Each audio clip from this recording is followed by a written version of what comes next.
back to another episode of Candid, where we have real talks with real people. I'm Roshane, and today I am here with Dudley. So, unfortunately, today Bethany has ditched us once again because she want to be babysitting children, you know. Still, But, she's huh? still celebrating her birth. She's still celebrating her birthday by babysitting children. Exactly like who's do that? Why would she leave us like that? Like, what are you doing, Becky? Like, come on. But today we have quite a few things that we're going to be discussing that has happened, I would say, in the last week and a half in the country. First thing I wanted to talk about was the amount of murders that have been happening in the country recently. So I don't know if you guys remember, but I think it was 2015 where we had the most killings. I think it was 2015, and there was 146 murders in that year. And after that, we didn't have as much as that. We still had a lot of murders, but not nearly as much.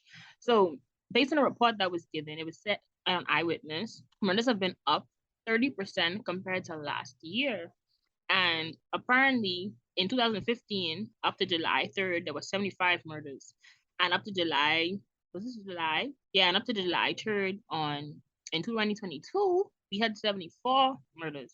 So it's basically like we're on an uptrend and we're basically competing with 2015, I guess. And we've been, I think one weekend we had no, in one day we had like three or four murders. And this Minister of National Security, Wayne Monroe, says that nearly 50% of the murder victims for the year were on bail for homicide. So it seems that these are murders among gangs and what they call retaliatory. And apparently March was our deadliest month. We had 22 murders. So that's very scary. I don't know what we're gonna be doing to combat this. So It's really, it's always, it's always interesting when we talk about murders because it all goes back to the issue of crime.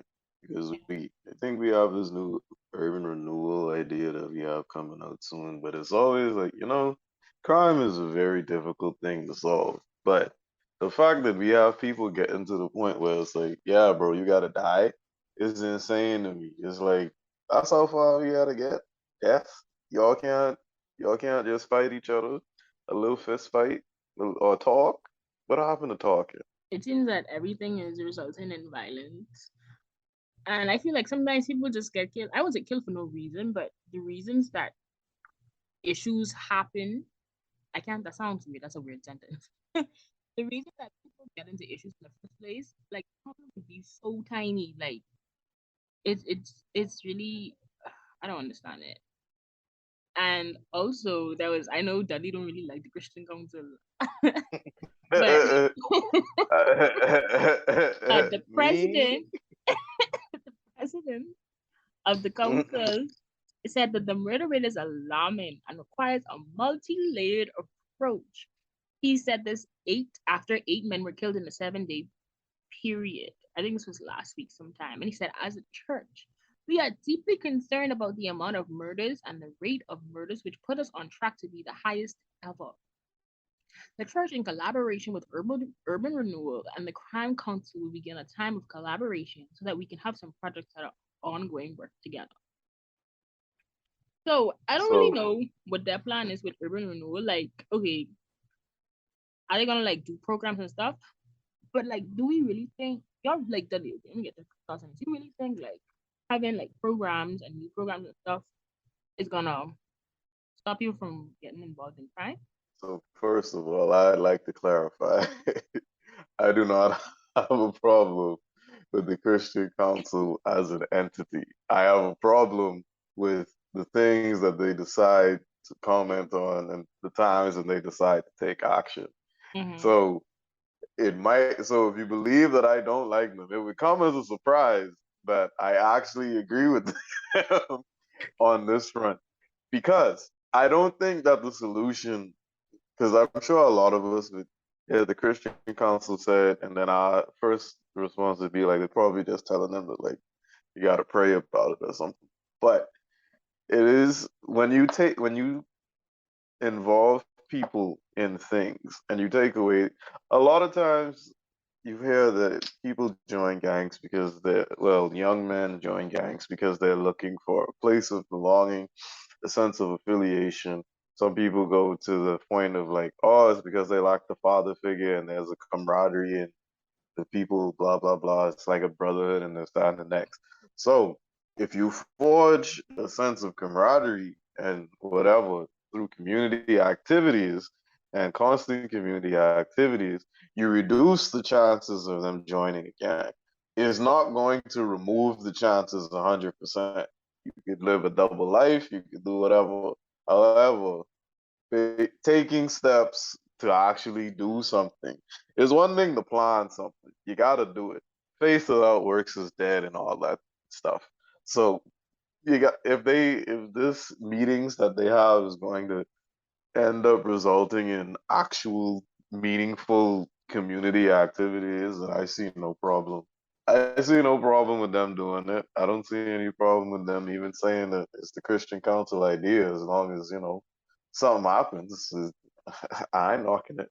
Okay, I just feel like I don't know. I feel like it, like you said, it could bring some sense of camaraderie, but I feel like that's for the people who actually want to do that, if that makes sense.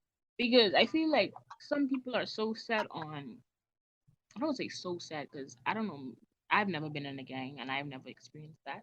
So I only could talk You from never, my you assumption. never, you, you never experienced that gang life.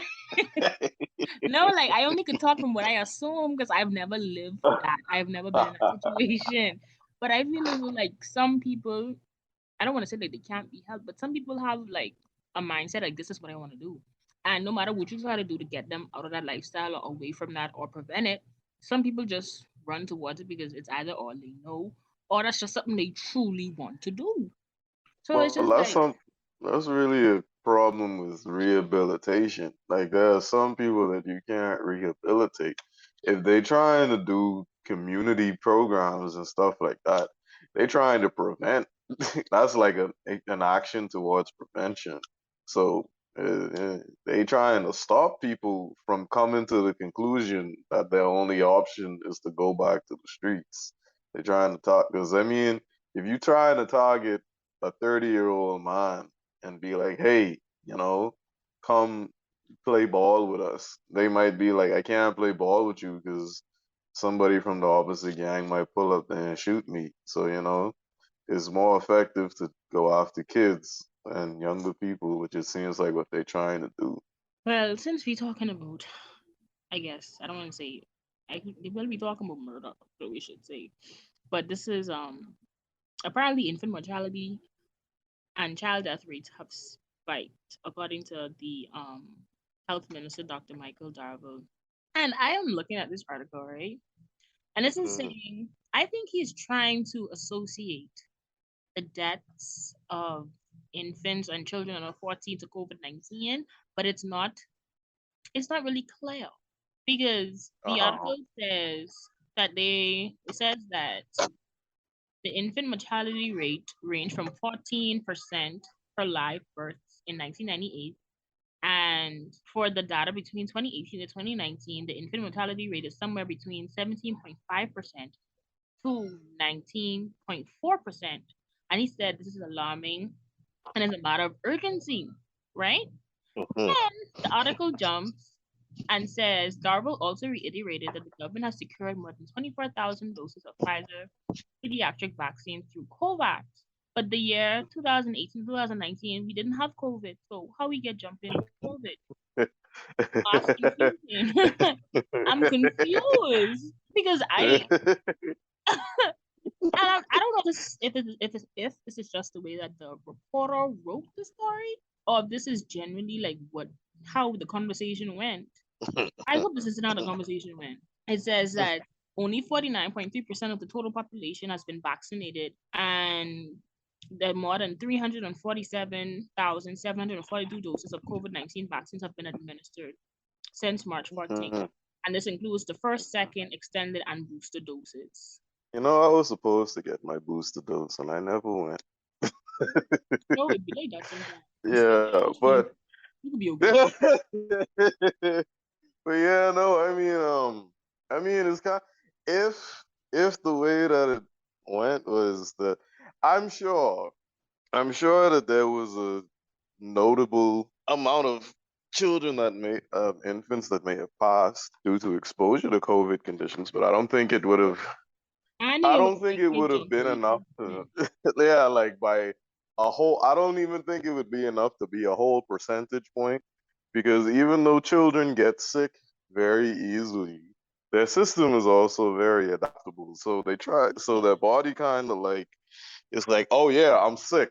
Time to fight it quickly. And unless they was born with a fairly weak immune system, and then that's unfortunate. But I don't.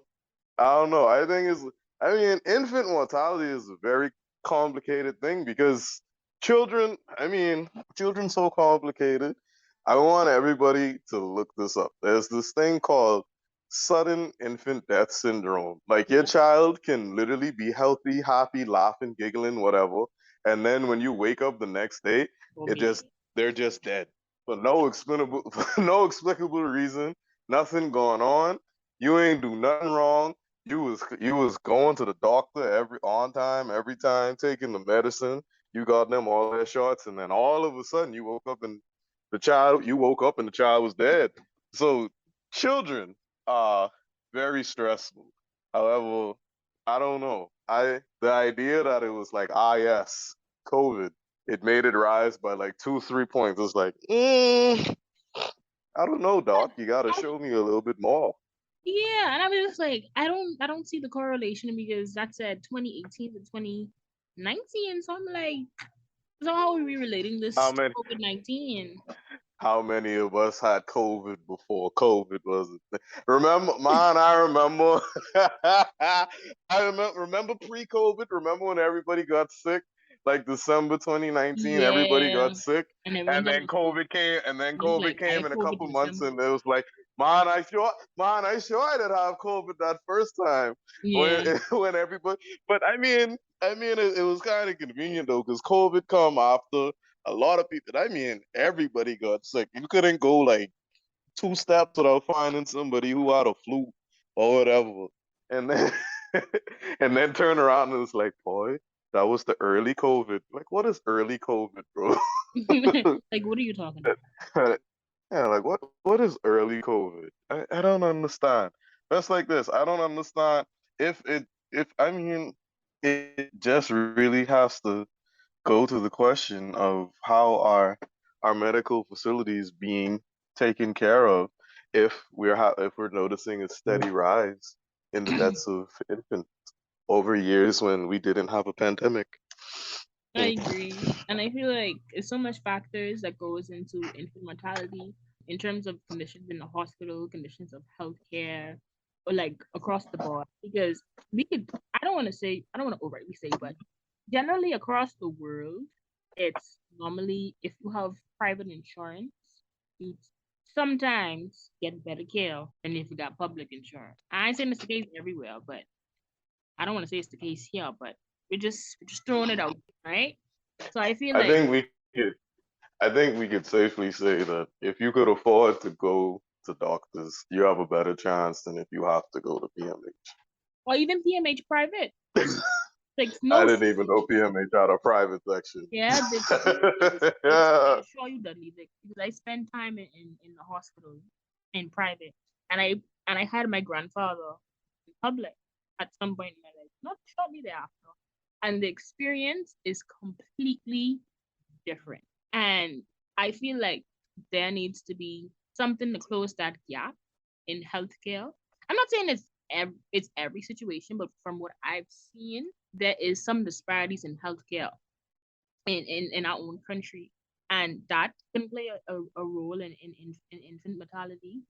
People not being able to afford to take the child to the because they don't have insurance to take the People child to a just not private doctor, being able and they to ain't gonna go spend afford the afternoon. healthcare. Exactly. So I feel like there's so many different things that could play into it than just COVID-19, even though the numbers you referred to didn't happen. I mean, happened before COVID-19, but it's just a complicated topic altogether. So we would have to evaluate not only our healthcare system, but ourselves as a people, our eating habits and stuff, because these type of things also affect our children and just the whole thing, the whole culture to try and explain. why these things could possibly occur. It's, Yeah, I think it's a lot deeper than just looks like a whole episode unto itself. yeah. And so since we back on COVID, so the currently the government is now pushing hard towards a 70% vaccination goal. And they say right now we're Hmm. at a plateau, and they're trying to get over a hump and reach their target of 70% of the Bahamians being vaccinated throughout the country. So far, Hmm. 168,257 persons have been fully vaccinated. And yeah, fully vaccinated. What else?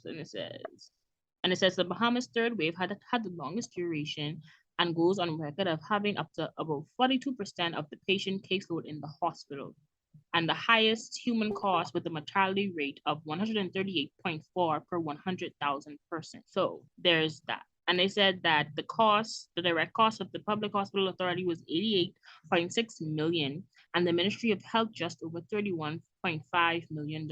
So that's what COVID has cost the healthcare system. So they're pushing towards 70%. But another article that I saw noted that the reason that vaccinations have decreased is because the number of COVID cases have decreased. So people don't feel as though it's as urgent. They feel like the pandemic over, so they not to get vaccinated. I mean, but maybe they just don't want to get vaccinated. It's each their own. It's a choice. I don't think the pandemic is over. I think That's what it's many people think. uh, I mean, plenty of people can be wrong. It's Very true. okay it's okay for them to be wrong, you know. Like, I mean, I don't know. As a person, I always have a complicated relationship with the COVID topic because I'm fully vaccinated. Although I always say that if I had a choice, I probably wouldn't get vaccinated. I kind of did not. I mean, getting vaccinated just was a matter of convenience, not a matter of, oh Lord, if I get this, I get that. Because I still got COVID, and I mean, it got me eventually. And I think now, um, the most common variant is the Omicron variant, and the Omicron variant is kind of similar to the flu. So, I mean, if you catch it, then regardless of the variant, you still gonna, you're gonna develop antibodies to it. And I don't know if it's as pressing since it's not as pressing a matter, since the people aren't dying at record rates. I think it's just naturally not as serious as how government the government or governments are trying to make it seem. Like, it doesn't affect, it's not like every other person has COVID now. It's kind of just like your friend who you ain't speak to since college have COVID. Oh no. That's what it's kind of like now. So, not to say that this is not to say that you should not get vaccinated. If you can get vaccinated, if it's not going to bother your current health and whatever have you, then you should definitely strongly consider getting vaccinated. It is much more convenient than not being vaccinated. However, freedom of choice. So yeah. Say however, comma. But yeah, I hear what you're saying because I have not been vaccinated. I have not contracted the virus either. But I just feel as though I'm not gonna tell people, oh, don't get vaccinated because it's a choice. If you want to protect yourself, that's great. Go ahead and do that for you. Me personally, I don't I don't think it's something I want to do. I probably will do it at some point, but just I didn't have a need to do it at this point, so I just didn't do it, to be honest. Listen, it ain't like it's one of those things. It ain't like it going on your immunization card. They made a whole separate card for it. Yeah. So it ain't like it's one of the immunizations you gotta have to travel anymore.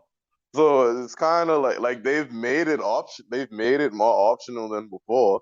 Even when they tried to incentivize it by being like, hey, if you get vaccinated, you enter the chance to to Yeah, win like that a didn't make a hundred lick of dollars, sense to me. which I thought was hilarious that the prize for getting vaccinated Vaccinated. was maybe $100. It's like, bro, come on. If you want Bahamians to get the vaccine in mass, you gotta offer them more than one adult dollar. You gotta give them.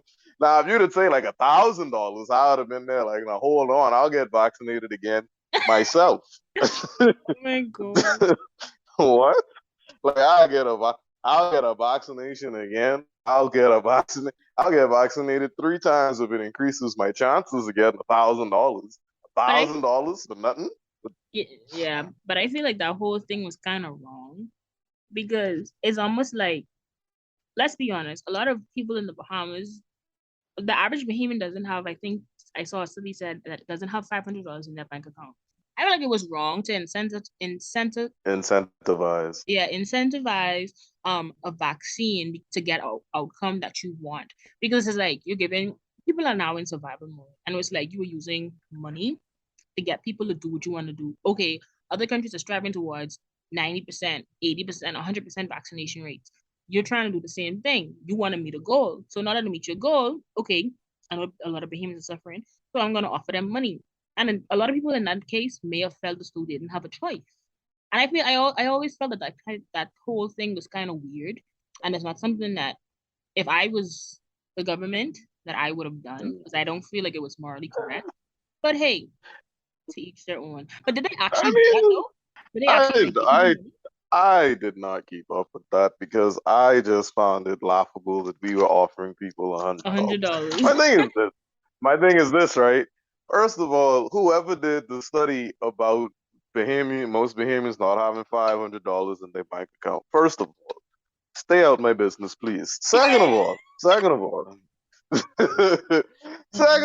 though, on a real, if you're going to give people $100, if you're going to give people only $100 for getting vaccinated, you might as well just foregone the whole lottery aspect and just giving people who got vaccinated $100. And that's not to say, and I understand it might be morally duplicitous of you to say, yes, well, now the people who are getting vaccinated are going to get $100, and the people who got vaccinated before, tough luck, buddy, you should have waited. Yeah, I get all that. It You could have should have caused waited. Screaming. another big issue. But but if you want something done, I mean, money is the biggest motivator to get anything done. Even like even as I scoff kind of at the idea that the government was offering big growing people $100, even though that does sound laughable. $100 that you don't have, getting $100 that you didn't have is better than never getting $100. So like I don't know, it's like, do you want to seem morally upright and not and not offer people money, or do you want to or do you want to get this thing done? I Yeah. feel as though that is something for the Christian Council to get to discuss because they are trying to maintain the moral fiber. That's very true. I don't remember them having anything to say on that. I feel that would have been a good time for them to chime in and they had their thoughts on uh, you know you know the best opportunities are often noticed in hindsight. that. Oh, and another thing that I sent you, Dudley, the former Prime Ooh. Minister, Dr. Hubert Minnis, said he supports the Davis's administration's move to expunge minor COVID-19 emergency order breaches handed out during his tenure. Like, excuse me, sir, you're the reason. You're the reason. What do you mean? Dudley, what do I you mean? He supports the expungement of these minor. he, Sir, you he did that. means he means that if you have a legal criminal record as a result of breaching COVID protocols, specifically during the lockdown periods, he's saying that he agrees with the idea that you should not be treated as a criminal because you broke the curfew anymore. Dudley, he is the one who gave that rule in the first place. Like, that didn't make no sense. Stop Man, laughing, listen, Dudley. Don't laugh at him, man. Cause listen. what do you mean? You mean listen? I can't explain this any other way. But nah, on a serious note, on a more serious note, I'm making light of a serious situation. I'm sorry, it's a coping mechanism. But at the same time, I feel as though it's very hilarious. It's very hilarious to be the source of a problem and then to agree with the solution. It's like, hey, um, irony is irony not slapping you right now? Like, Mm. please tell me that there's a great irony that isn't hitting you. I need to know because I can't believe the man would say this live and publicly. That's something you're supposed to take to your grave, son. You're supposed to be, because, and what my next thing is, isn't he no longer the leader of the opposition? Why is Why are you so much not in to the say news? that not to say that he shouldn't comment on matters that arise during the country. He has the right to do that as a citizen. Everybody has that right. And as a more public citizen, he has even more of a right to do that because he has an image to maintain or whatever have you. And he's also an elected member of parliament. However, come on, still, it's like it's almost like he acting surprised. Like, hell, no, he's not acting surprised. I shouldn't say that. It's just weird that I think it was weird that it would go on your criminal record in the first place. First It's place, like, you know. yeah, you left your house. Yeah, you left your house at 8 o'clock. Yeah, you're officially recognized as a serious criminal now. It's like, what? Because I left my home? Are you serious? Which is my Hey, right as a citizen of the Bahamas, but hey. Okay, so on another note, I don't know if you saw that a new commissioner of police, Clayton Fernandez, he was sworn in as the ninth police commissioner in an independent Bahamas. he's During only number 9? Yeah, he's number 9. Oh, what? Whoa! Well, a lot of people were surprised to find out that the Bahamas was only 49. So man, What do you mean they surprised? They ain't got nothing in school. people on the internet was carrying on bad Sunday. Was like, if the Bahamas turn 49 again next year, I was like, bro, this is the first time the Bahamas turned 49. That's why we celebrating it. Like somebody Like, hold stands on there, balance the Buckaroo. rock. Okay? Let's try Anyway. this again. If we were independent in 1973, right? August 2nd, 2023 will be 50 years old. So if it's 53, we're 49. Come on. Full market. I wanna, I want every single party to have Junkanoo at every single event for the whole year that we turn in 50. If there's if it's a government sanctioned event, the Valley Saxons, one family, whoever, bring all the A groups, all them need to be playing at every single function. As soon as the part where we do all the official government to do over, as soon as the closing remarks was given, all you see, Big Russia, bomb. So yeah, basically when he was sworn in, he revealed his, I guess to say, his plans, and he said they are going to have a bold response to crime and it will become more evident and impactful. So he immediately established a special anti-gang and firearms unit in response to the 75 murders that we have seen so far for the year. But it's probably more than 75 because this was last week. But 75 murders, which is, and 15% of them were, as you know, suspects in murder cases, like I mentioned previously. So that's why that was his response to that was making this gang and firearms unit, which will be situated at the police headquarters. Why do we keep making units? I think this is their way to try, like I categorize the crime so they could get to the bottom of it. I'm assuming. it's one it's one thing to categorize crime, but I mean, like, is like the solution isn't just making a new unit. You gotta, I mean, does the unit? I guess my real question is like, when we make a unit, do they have specialized training for members of the unit? And if so, if this is a new unit, who is issuing the training? That's my real question. But I mean, you could go on. I Well, don't think you. it doesn't specify that, but it says that this unit will operate as a standalone unit with a more focused Yeah. approach on disrupting criminal activities, specifically firearms and ammunition. And he said they will require they will make a request to have a car dedicated the fast tracking illegal firearms and ammunition cases for swift justice. And on top of that, another one of his solutions was to, Hmm. what are you going to say? To review laws to add tougher penalties in cases where persons are found It is in possession. not. It is not the job of the police to look at laws. Well, It that's is what he not their said. job to create laws.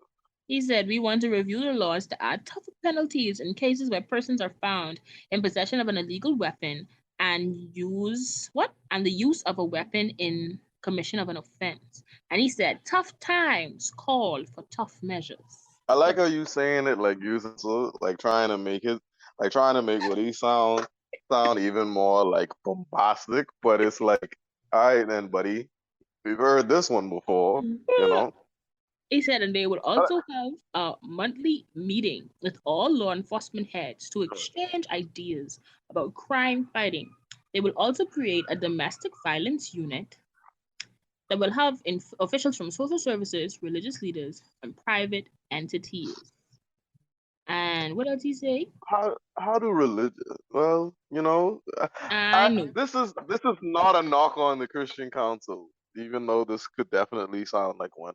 But the question, what what training have religious leaders gone under that allows them to have a voice on what a crime unit should do?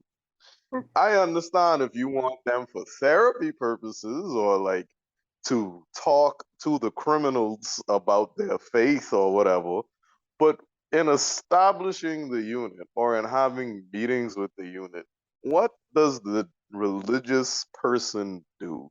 So, also, I found this very interesting. Hmm. He said, we are reviewing the most recent unsuccessful applicants in order to, this is for the police force now, in order to provide them with an opportunity to continue their dreams. We have identified over 100 persons on this list, and we will not allow them to fall by the wayside or turn to a life of crime simply because they did not pass the entrance exam. So, my question is, the whole purpose of having entrance exams and what you call and standards is that so you only attract a certain demographic of people. If these, well, let me say demographic, a certain type of people who could pass these things, I should say. Not saying that those people won't do wayward things, but the whole purpose of that is for these entrance exams and standards to act as a barrier so that anybody just can't join the police force, right? So why are we why are we gonna throw these things away and allow these people to come in and become a part of the police force? If they didn't pass the exam or they didn't pass the physical or whatever other standards they have, why are we going back and looking upon these people? I'm sorry, but if I apply to go to a job and the job have say I have to have a degree, I have to have experience, and I have to be friendly and something else, and I have to be a Bahamian citizen. Let's say that, and let's say I'm not a Bahamian citizen, and I don't have the experience. 9 times out of 10, they're gonna throw my resume away or just not interview me at all. So why is it that these people who fail the exam are gonna be looked at again? If That's you just fail them, and I've never taken a written exam to be a police officer. I have no idea what it is, but I do know that you need a C in your math and English, BJC, and maybe BGCSE. I'm not sure if they have that requirement, but I know the BJC for sure. So if you're gonna fail the written test, which I don't know where in the process you take the test, but I would assume it's one of the first things that you do with your application so that you could, proceed to go on to the physical aspect. Um, if you fail that, why or even how is it possible that we could think that you would make a good officer? Like, and I mean, they might have skills that are valuable and worthwhile in other areas. But that sounds like a social services issue. That doesn't sound like a police issue. Sounds like you should forward that person's information on to social services so that social services can help them get a job in a field that better suits them. Unless they try and, unless, I mean, and this is just a random stream of thoughts. Unless the police are going to take these applicants and like sponsor them go to PTVI to learn a trade, that's the only way I could see this making sense. And it's also unfair because if I took the police entrance exam and I passed the physical and all these stuff, I got a nail off of passing the requirements. So how is it now fair that 100 individuals who have not passed the requirements get to bypass those things? And he didn't say take the exam again or whatever they failed, do it again. He didn't say that. He said that they would review them and give them an opportunity to not have their dreams crushed so they don't turn their life a crime. Excuse me, sir. What? Man, first of all, I don't mean to be I don't mean to be this person. But if your dreams is to be a police officer, I would, I don't know. I feel as though you should aim for higher. Like, don't tell me that your dream is to be an That you officer. I cannot say want to that. know your. Yes, I could because the whole. Hold on, I didn't finish. Let me Oh finish my thought. If my your God. dream, like, it's one thing to tell me that, oh, my dream is to be a police officer. I want to know, like, so you want to be a detective, a sergeant, like, what kind of police officer do you want to be? Because just saying you want to be a police officer is like, okay, cool. There's a lot of those. Like, we, our armed forces need to have people that have like specific goals. Like, they need to know what they want to become. I'm sure not everybody in the police force wants to become the commissioner of police, but they want to become something or they want to change something. Like, they grew up somewhere and they want to, and they was like, oh man, there's too much crime around here. I really seriously doubt that all 100 of those applicants were just like, well, this is my last resort. You know, I don't think, like, anyway, but if you fail a test, then you have to retake the test. That's kind of how these things It's work, work. right? Like if you fail your BGCSE, you have to take that again. You might not be a high school student anymore, but you still got to take the BGCSE over. If you fail the SAT, you can't fail the SAT. If you do bad on the SAT or the ACT, you have to take those things again. Like, you have to just study hard and do better, bro. I don't understand what this. It's kind of like it's like giving out participation trophies. I remember when I was in a spelling bee and I lost, came like fifth or something, and they gave me a participation award. I was like, I don't want this. I didn't. I ain't earned this. Like, I kind of like anybody could get this. You know, you just have to be in the spelling bee. We don't need like I don't feel as though everybody needs a participation award, and I definitely don't feel as though people who are trying to become persons who are going to swear an oath to serve and protect and are going to be given firearms legally, I definitely don't think that we should give participation awards that allow them to become these types of individuals. Like, that's Yeah. strange. That should ring off a bunch of red flags to anybody because it's like, sir, what do you mean we're gonna give them a chance? Yep. They couldn't they couldn't do this on the written. Now we're gonna tell them this is how you fire a gun?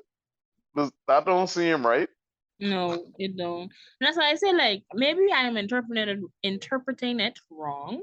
I am hoping that he means that they'll give them another chance at the exam or whatever part that they failed. But you could But but they already still, have the option.